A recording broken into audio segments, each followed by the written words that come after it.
इसकी प्रिपरेशन कैसे करेंगे, इसका सिलेबस क्या है, सब बेसिक चीज़ें इसकी डिस्कस करते हैं इस वाले वीडियो में, ठीक है? चलिए आगे बढ़ते हैं। सबसे पहले अगर मैं बात करूँ आप लोगों से, तो ये एग्ज़ाम कब होती है, वहाँ से लेके उसके सिलेबस तक की सब बात करेंगे। सो DAIICT का जो एग्ज़ाम होता है, देखिए इसको देने का सबसे इम्पोर्टेंट और मोटिवेटिंग फैक्टर है इसके बाद मिलने वाला पैकेज। काफ़ी लोगों के लिए ये इम्पोर्टेंट फैक्टर रहता है, ठीक है? कोई बात नहीं, आप दे सकते हो। अगर मैं बात करूँ सबसे पहले एग्ज़ाम की, एक और चीज़, ये एग्ज़ाम होती है जनरली 15 जून के आसपास। 16 जून, 15 जून इज़ द डेट, ठीक है? सो अगर आज मैं बात करूँ तो आज है अपना 16th मार्च, है ना? आपके पास 3 महीने हैं, 3 मंथ्स में आप कैसे इसके लिए प्रिपेयर कर सकते हो, हम देखते हैं, ठीक है? चलिए, सबसे पहले बात करते हैं तो 60 क्वेश्चंस आते हैं इसमें, ठीक है? ये आपको एकदम रटा-सा होना चाहिए, 90 मिनट्स होती है। हर एक क्वेश्चन के लिए आपको 4 मिनट मिलती है और यहाँ पे अगर मैं बात करूँ तो 1 मार्क्स दिया जाता है, नेगेटिव मार्किंग अगर रॉन्ग हुआ तो, ठीक है? तो ये एकदम आपके दिमाग में होना चाहिए। आगे मैं बात करता हूँ, सो this is something like weightage दिया हुआ है कि जो हायर मैथ्स है ना वो 30% वेटेज आता है, यानी 18 क्वेश्चन, ठीक है? इसकी बात करें तो ये हो जाता है अगेन आपके 12 क्वेश्चंस, 20% यानी जिसमें कॉन्ट और एलआर दोनों आता है। जनरली जो मैंने पिछले साल का सैंपल पेपर या इस साल का सैंपल पेपर जो देखा है अब तक का, वो 6 और 6 है। कभी-कभी आपको 7 और 5 भी देखने को मिल सकता है, ठीक है? अगर मैं इसकी बात करूँ तो अगेन इसके क्वेश्चंस 18 आते हैं और इसके क्वेश्चंस आते हैं 12। तो ये आपके माइंड में नंबर ऑफ क्वेश्चंस एकदम से फिट होने चाहिए कि 12 क्वेश्चन आएँगे, 6 एलआर के होंगे और 6 कॉन्ट के होंगे। कौन से कॉन्ट के क्वेश्चन करने हैं वो भी मैं आपको बता दूँगा। इसमें भी अगर आप देखोगे तो आउटपुट रिलेटेड जो क्वेश्चंस हैं वो ज़्यादा पूछे जाते हैं। कॉम्प्रिहेंसिव में आरसी आ जाता है, ग्रामर आ जाता है, वोकैब थोड़ा बहुत आ जाता है, पैराजंबल है, वो सारी चीज़ें यहाँ पे आती हैं। ठीक है? तो आपको ये पता होना चाहिए। नेक्स्ट आ जाते हैं कि if I talk about the syllabus, ठीक है? तो सिलेबस की बात करते हैं, so majorly it is divided into 4 section. Higher maths जो डिवाइड किया गया है वो 4 सेक्शन में किया गया है। कौन-कौन सा? नंबर 1 इज़ अलजेब्रा, ठीक है? नंबर 2 इज़ अगर बात करूँ तो डिस्क्रीट मैथमेटिक्स, ठीक है? So basic discrete mathematics number 2। Number 3 की अगर मैं बात करता हूँ तो mathematical induction, so this is the third, right? And the fourth one की मैं बात करूँ तो calculus. So this is the 4 basic और major sections of the higher mathematics. ये चीज़ समझ में आई? ओके? उसके बाद अगर मैं बात करता हूँ तो let me do one thing, fundamental की बात करता हूँ, फंडामेंटल ऑपरेशंस की बात करता हूँ, सो अलजेब्रा एक्सप्रेशन, ठीक है? एक्सपांशन। अच्छा, अब देखिए अलजेब्रा में होता क्या है ना, अलजेब्रा में बेसिक एक्सपांशन और फैक्टराइजेशन पे क्वेश्चन आ सकता है अगर मुझे इजी पेपर बनाना है तो। सिमुलेशन की आगे मैं बात करता हूँ तो लीनियर इक्वेशन, क्वाड्रेटिक इक्वेशन से पक्का क्वेश्चन देखने को मिलेगा, राइट? क्योंकि उन्होंने सैंपल पेपर में भी दिया हुआ है। लॉग का क्वेश्चन पक्का देखने को मिलेगा आपको क्योंकि सैंपल पेपर में दिया है। हार्मोनिक प्रोग्रेशन का पक्का क्वेश्चन आपको देखने मिलेगा क्योंकि सैंपल पेपर में दिया है। More or less functions and set का भी आपको क्वेश्चन देखने को मिलेगा। रिलेशन पे एक क्वेश्चन होगा ही होगा। परम्यूटेशन कॉम्बिनेशन पे आ भी सकता है, नहीं भी आ सकता है। प्रोबेबिलिटी आ सकता है, नहीं आ सकता है। कैलकुलस की मैं बात करूँ तो लिमिट का क्वेश्चन देखने को मिलेगा आपको। डिफरेंशिएशन का आपको क्वेश्चन देखने को मिलेगा।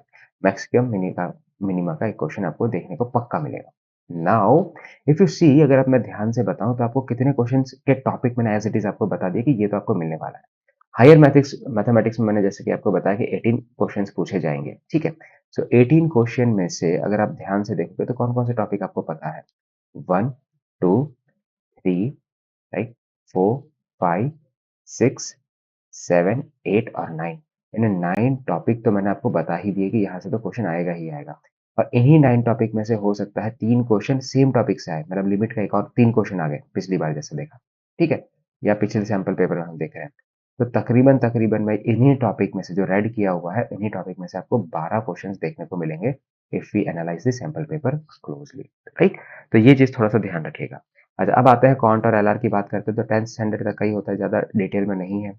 इसमें भी टॉपिक अगर मैं बात करूँ तो टीएसडी है, टाइम एंड वर्क है, time speed distance, time and work, HCF LCM की बात करें तो वो है, एंड रेशियो एंड प्रोपोर्शन की बात करते हैं तो रेशियोज का क्वेश्चन। सो ये एक क्वेश्चन यहाँ से आ सकता है, एक क्वेश्चन यहाँ से आ सकता है, एक यहाँ से आ सकता है। More or less one question might be from another topic of the con, ठीक है?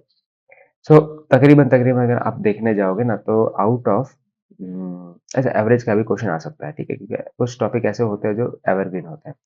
सो अगर आप तकरीबन देखने जाओगे तो जो 6 क्वेश्चन मैंने आपको बताए थे उसके भी टॉपिक मैंने आपको बता दिए कि इन्हीं टॉपिक को पढ़ना है ना? 6 क्वांट में आ रहे हैं तो इन्हीं टॉपिक को आपको फोकस करना है। ये 4-5 टॉपिक को थोड़ा ज़्यादा फोकस कीजिएगा, राइट? क्योंकि अलजेब्रा यहाँ पे ये लोग कवर कर रहे हैं तो अलजेब्रा यहाँ पे पूछने का कोई सेंस बनता नहीं है इस वाले सेक्शन में। समझ में आया? ज्योमेट्री पूछ देखो, प्रोबेबिलिटी, परम्यूटेशन, कॉम्बिनेशन, ये सारी चीज़ें यहाँ पे पूछ रहे हैं तो वो वाला पार्ट भी यहाँ पे नहीं पूछेंगे ये लोग, ठीक है? तो इनका ज़्यादातर फोकस यहाँ पे रहेगा अरिथमेटिक साइड, जो समझ में आता है, ठीक है? थोड़ा-सा नंबर सिस्टम का कभी-कभार अगर कुछ पूछ लिया तो दैट्स इट, ठीक है? तो नंबर सिस्टम यहाँ पे आपको अरिथमेटिक पे ज़्यादा फोकस देना है। अच्छा, सी में बात करें तो ये सारे पॉइंट्स दिए हैं। क्योंकि मैं सी का मास्टर नहीं हूँ, सो मैं ज़्यादा नहीं बता पाऊँगा। ये सारे पॉइंट्स पे आपको काम करना है, इन टॉपिक्स पे काम करना ही करना है। मैं नेक्स्ट बात करता हूँ तो कॉम्प्रिहेंसिव, तो रीडिंग कॉम्प्रिहेंशन में बहुत ज़्यादा नहीं है, अगर आप सैंपल पेपर देखोगे तो आपको क्लैरिटी मिल जाएगी, ठीक है? दूसरी चीज़, ये इन लोगों ने दिया हुआ है, ठीक है? This is the additional information जो आपको थोड़ा-सा पता होना चाहिए मेरिट वगैरह के लिए, राइट? सो इतनी चीज़ें थी जो मुझे आपसे डिस्कस करनी थी। देखिए, ये चीज़ें पता होने के बाद आपका जो रोल होगा, वो क्या होगा कि आप अपना एक स्टडी प्लान बना दोगे, ठीक है? कैसे बनाओगे स्टडी प्लान? देखो, अगर मैं यहाँ पे आपको दिखाऊँ तो एक काम करोगे, अ, 2 तरीके से आपका कैसा नेचर है आप देख लेना है। मैं मान के चलता हूँ जैसे कि आपको 4 सेक्शन रोज़ करने हैं। So depending upon the weightage, है ना? आपको इन 4 सेक्शन को मान लो आप 6 आवर देना चाहते हो, ठीक है? लमसम 6 आवर देना चाहिए तो आप कैसे डिवाइड करोगे? सो इन 6 आवर को आप डिवाइड करोगे 3 आवर और 3 आवर सबसे पहले। इस 3 आवर को डिवाइड करोगे 1 आवर, 2 आवर, इसको डिवाइड करोगे 1 आवर, 2 आवर, जिसका 20% वेटेज है, राइट? जैसे मैं क्वांट की बात करता हूँ, क्वांट एलआर वाले की बात करता हूँ, तो उसको सिर्फ 1 आवर देना है। लॉजिकली समझ पा रहे हो?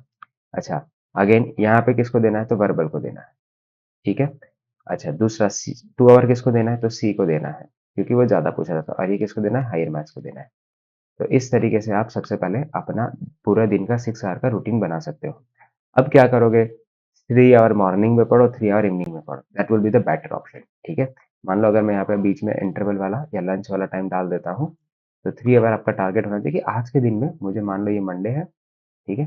सो आज के दिन में 3 घंटे मुझे 12 बजे से पहले-पहले खत्म करना है।